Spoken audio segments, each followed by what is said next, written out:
Subscribe to Mufti Akmal Mujahid online and press the bell icon for more videos. بسم اللہ الرحمن الرحیم۔ السلام علیکم ورحمۃ اللہ وبرکاتہ۔ سورۃ یاسین کے بارے میں بے حد فضائل ہیں جو مختلف حدیث میں جمع کیے گئے ہیں۔ عطا بن ابی رباح کہتے ہیں کہ مجھے حضور نبی کریم رؤوف الرحیم صلی اللہ علیہ وآلہ وسلم کا یہ ارشاد پہنچا کہ جو شخص سورۃ یاسین کو شروع دن میں یعنی جیسے ہی فجر کی نماز کے بعد شروع دن میں پڑھے اس کی تمام دن کی حاجات اللہ کے حکم سے پوری ہو جائے گی۔ حضرت ابو ہریرہ سے روایت ہے کہ حضور نبی کریم رؤوف الرحیم صلی اللہ علیہ وآلہ وسلم نے فرمایا، اللہ تعالیٰ نے زمین اور آسمان کی تخلیق سے 1000 سال پہلے سورۃ طٰہٰ اور سورۃ یاسین کی تلاوت فرمائی۔ جب فرشتوں نے سنا تو کہنے لگے، خوشی اس امت کے لیے جس پر یہ صورت نازل ہوگی، اور سعادت مند ہیں وہ سینے جو ان صورتوں کو محفوظ کریں گے، ان صورتوں کو یاد کریں گے، اور سعادت مند ہیں وہ زبانیں جو ان صورتوں کی تلاوت کرتی ہیں۔ اور حضرت انس بن مالک سے روایت ہے کہ حضور نبی کریم رؤوف الرحیم صلی اللہ علیہ وآلہ وسلم نے ارشاد فرمایا، ہر شے کا ایک دل ہے اور قرآن کا دل یاسین ہے۔ جو شخص اسے پڑھتا ہے اللہ تعالیٰ اس کے لیے 10 قرآن کا ثواب لکھ دیتا ہے۔ حضور نبی کریم رؤوف الرحیم صلی اللہ علیہ وآلہ وسلم نے فرمایا، جو شخص دن کے پہلے حصے میں سورۃ یاسین پڑھ لیتا ہے اس کی پورے دن کی ضروریات پوری کر دی جاتی ہیں،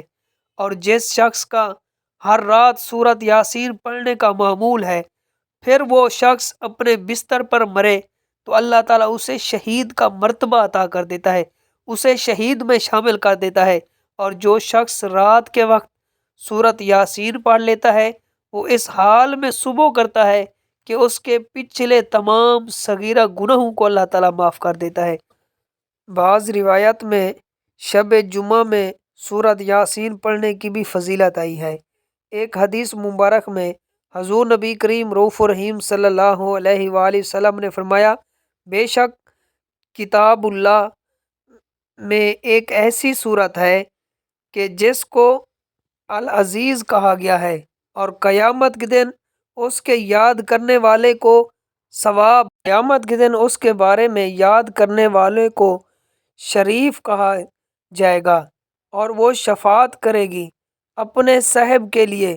ربیع اور مضر لوگوں کی تعداد سے بھی زیادہ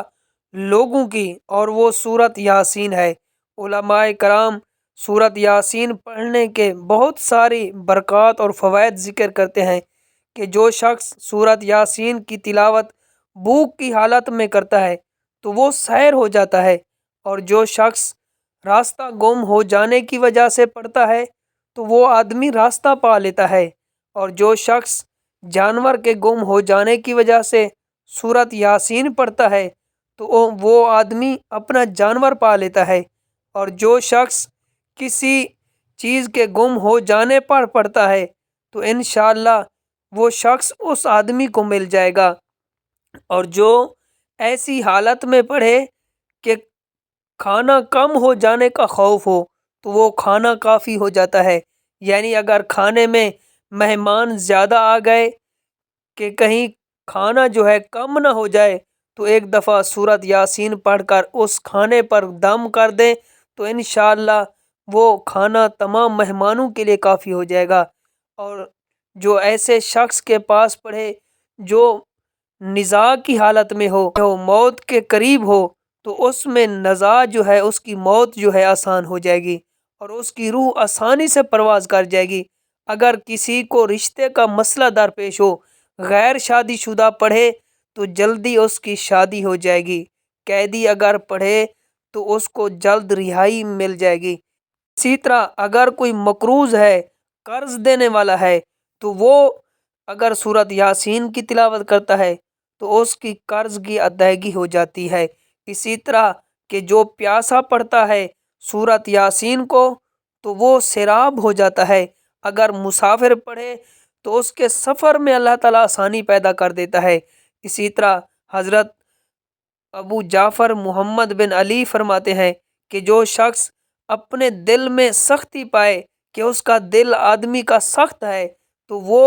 ایک پیالے میں زعفران سورت یاسین لے کر پھر اس سے پانی اس کا پی لے تو انشاءاللہ اس کا دل جو ہے یہ نرم ہو. Subscribe to Mufti Akmal Mujahid online and press the bell icon for more videos.